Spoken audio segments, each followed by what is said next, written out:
Bonjour à tous et bienvenue sur la Fred Zone pour un déballage qui devrait intéresser pas mal de monde. C'est vrai que vous avez été assez nombreux à me demander quand est-ce que j'aurai l'occasion de tester le Galaxy Note 3.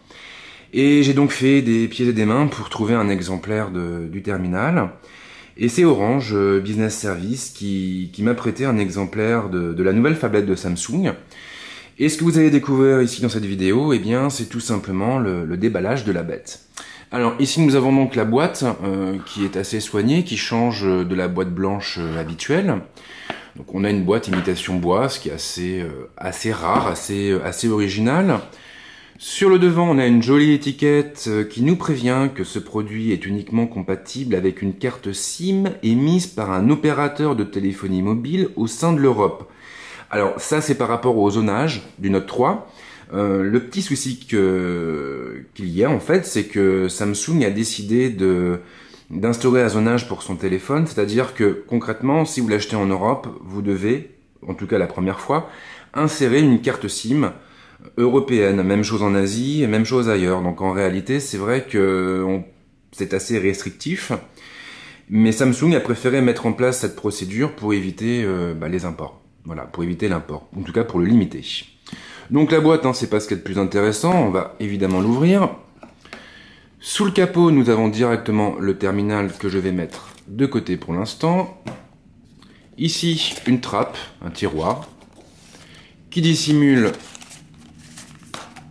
le guide de l'utilisateur, ou plutôt le guide de prise en main rapide. Donc généralement, c'est le truc que personne ne lit. On a ensuite le câble de synchro. Alors câble de synchro qui fera aussi office de câble de rechargement une fois qu'on l'aura connecté à la prise murale.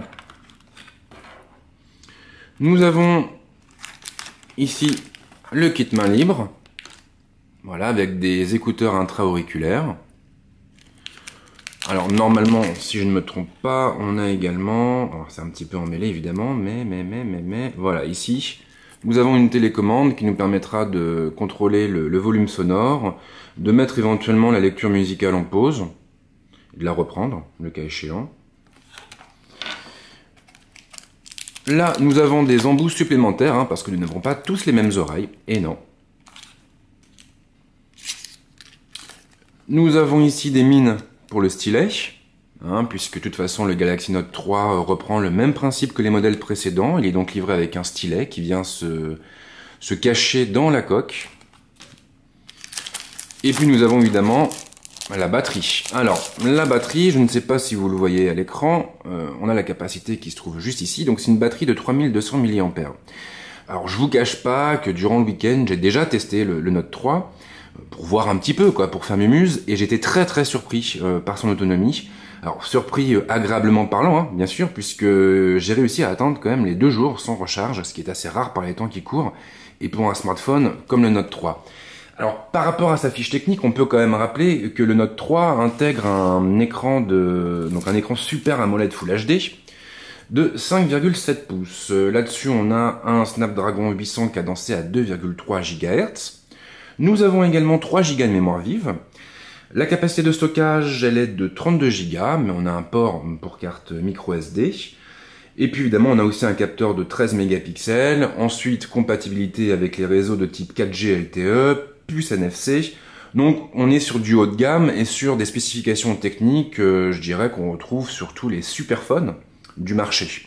Donc ce qui comprend le LG G2 ou encore le Sony Xperia Z1 qui ont été testés récemment par mes soins. Voilà pour ce petit rappel. Alors maintenant évidemment on va passer aux choses sérieuses et on va s'intéresser au terminal. Alors déjà je vais virer toutes les protections parce qu'elles sont pas super intéressantes. Voilà.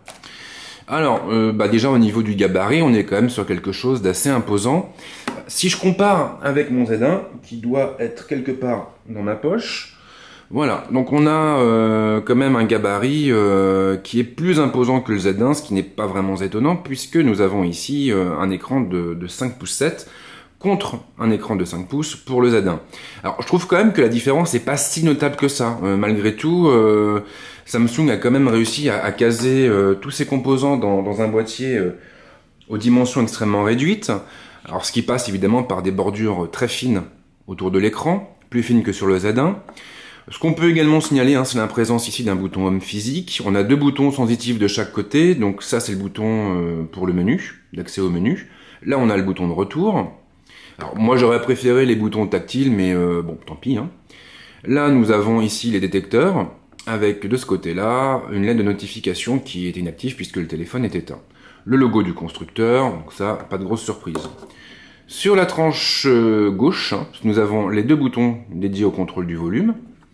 Sur la tranche droite, le bouton de mise sous tension.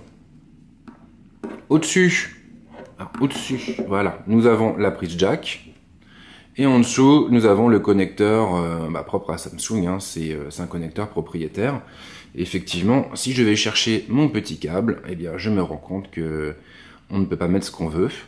Alors bon, ceci dit, il y a quand même quelques nuances importantes que j'évoquerai dans mon article, c'est-à-dire que c'est pas un port aussi bête qu'il en a l'air. Ensuite, donc, ah oui, alors le dos du terminal. Alors là, c'est un petit peu bizarre parce qu'en fait, Samsung a opté pour, bon, c'est du plastique, hein, bien sûr, mais on a un plastique avec une texture qui fait un peu cuir, avec même des coutures hein, sur les côtés. Alors c'est assez strange. Je sais que tout le monde n'aimera pas forcément.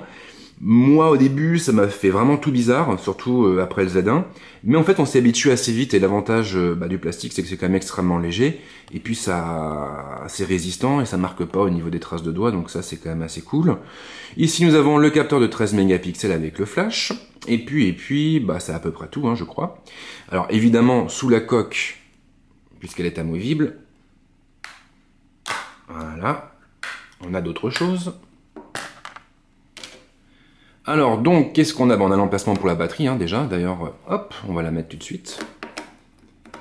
Ici, nous avons, alors c'est un double port en fait, c'est-à-dire qu'en dessous on a le port pour la carte micro SIM, si je me trompe pas, c'est une micro et pas une nano. Et au-dessus en fait on a un port pour la carte micro SD. Alors c'est vrai que c'est quand même assez sympa parce qu'à la base on a 32 Go de stockage, donc ce qui est quand même pas mal pour les applis. Et si on se sent à l'étroit, et ben on pourra mettre une carte micro SD qui ira jusqu'à 64 Go. Donc ça veut dire qu'on aura suffisamment de place pour nos photos, nos vidéos et tous nos fichiers. Donc ça c'est quand même assez cool. Donc voilà pour la présentation succincte de l'ergonomie et du design du Note 3. Alors évidemment, j'ai oublié de parler du stylet qui se trouve ici, comme sur tous les notes. Donc le stylet, écoutez, hein, c'est standard, avec le petit bouton qui va bien, qui permet de lancer des fonctions. Je suis pas encore rentré trop dans les détails, j'utilise le Note 3 tous les jours, mais j'avoue que pour l'instant, je me suis passé du stylet. Donc j'ai pas encore assez de recul pour pouvoir juger de sa pertinence et de son utilité. Alors maintenant, qu'est-ce qu'on va faire? Eh bien, on va allumer le terminal, et on va voir comment ça se passe au premier démarrage. Écran de chargement, on est bien sur le Samsung Galaxy Note 3, nom de code, je ne me rappelle plus. Le petit logo de la marque, avec la petite musique qui va bien. Et on arrive directement sur l'assistant. Alors, comme j'ai une carte SIM de plugger, en fait, il me demande mon code PIN. Mon code PIN, je me cache pour le composer. Voilà. Et donc on arrive sur l'assistant, donc en gros l'assistant va nous permettre de paramétrer notre téléphone pour la première fois. Donc en gros il nous souhaite la bienvenue, il détecte la carte SIM, il nous demande sur quel réseau on veut se mettre. On tape sur suivant. Là il nous propose les différents réseaux Wi-Fi qui sont à proximité, donc moi mon réseau c'est domestique. Alors évidemment je me suis planté, hop, voilà. Je vais composer mon code ultra secret.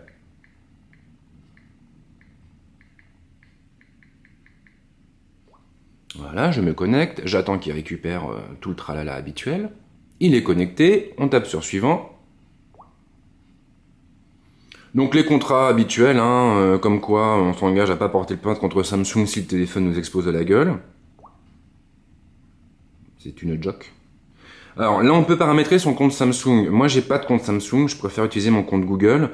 Donc je vais ignorer cette étape. Maintenant si vous avez envie, si vous êtes ultra corporate et que vous avez un compte Samsung, vous pouvez le paramétrer ici. Alors, est-ce que j'ai un compte Google? Oui, bien sûr. Je vais donc taper mon email et mon mot de passe.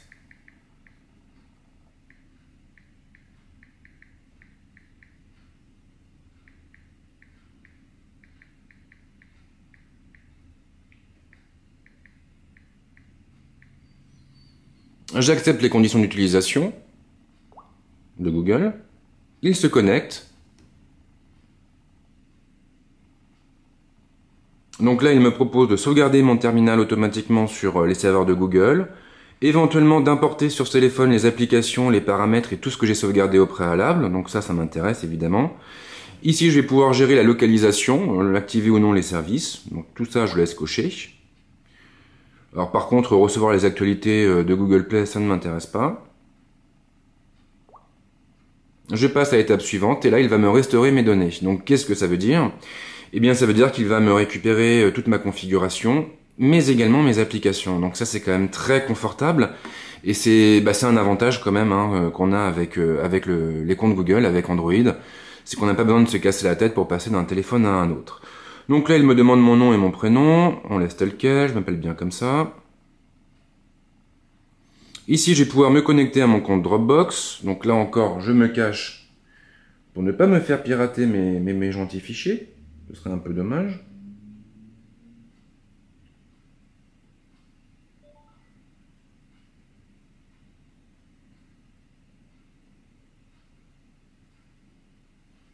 Voilà, il se connecte. Il me propose tout simplement de transférer automatiquement toutes mes photos sur mon compte Dropbox par Wi-Fi ou par Wi-Fi plus forfait donné. Donc ça, je vais pas l'activer parce qu'après, généralement, c'est très vite le bordel. Je préfère moi partager les photos qui m'intéressent. Il me demande de donner un accès à ma Dropbox à Samsung, donc j'autorise évidemment. Et puis donc là maintenant, eh bien, je vais pouvoir paramétrer le nom de mon téléphone. Et donc je ne sais pas comment je vais l'appeler. Allez, on va l'appeler Todd, dans l'honneur de Breaking Bad. Voilà, on changera le nom plus tard évidemment.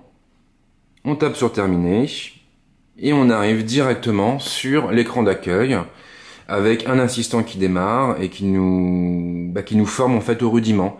Donc il y a quand même quelques particularités avec la surcouche de Samsung, des particularités que nous ne verrons malheureusement pas dans cette vidéo et qui sera évoqué dans mon test complet, un test qui sera publié la semaine prochaine. Normalement, si tout va bien, peut-être plutôt en début de semaine, ça dépendra de mes impératifs. Quoi qu'il en soit, si vous avez des questions sur le Note 3, bien évidemment, n'hésitez pas.